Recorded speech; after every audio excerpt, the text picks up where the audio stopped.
Nokia has been the market leader for about 14 years. There was no competitor. There were no competitors that were able to beat Nokia. But then, as the technology changes, Nokia resists to change.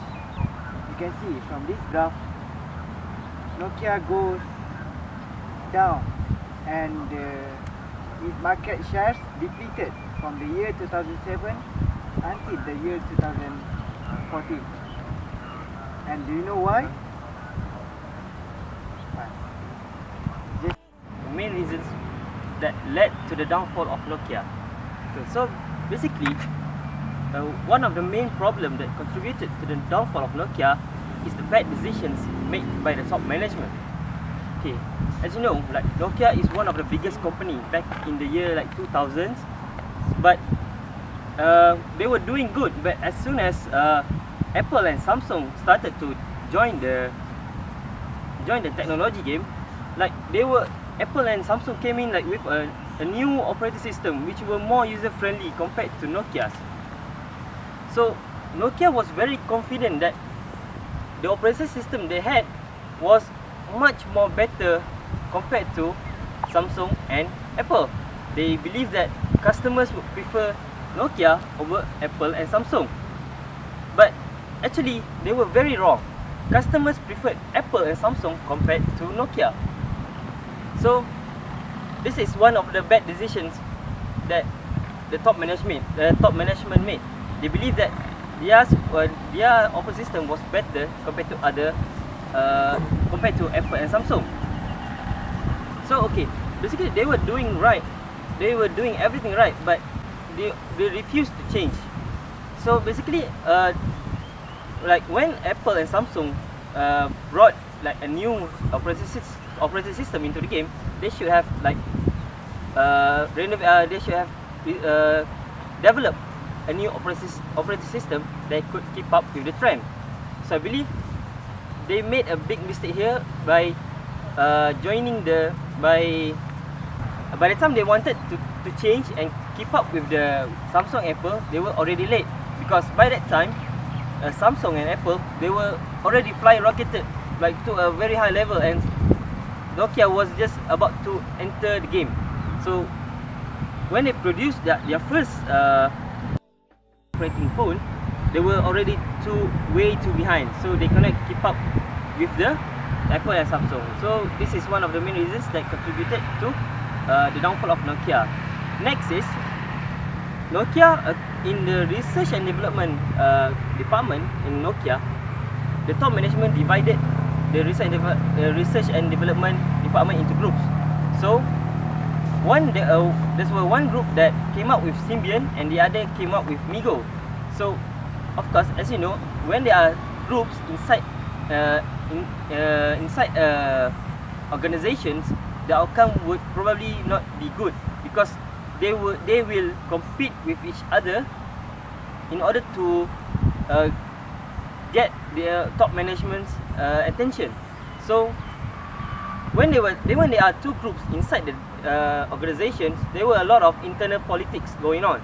So Nokia basically, they spent too much time resolving the internal politics instead of focusing their time on developing a better software. So this is also one of the main reasons why Nokia fell. In early 2000, Nokia came up with an OS called Symbian OS. But later in 2008, Apple and Samsung created a new OS. Okay. Apple and Samsung redefined new technology. They made new technology, new innovation.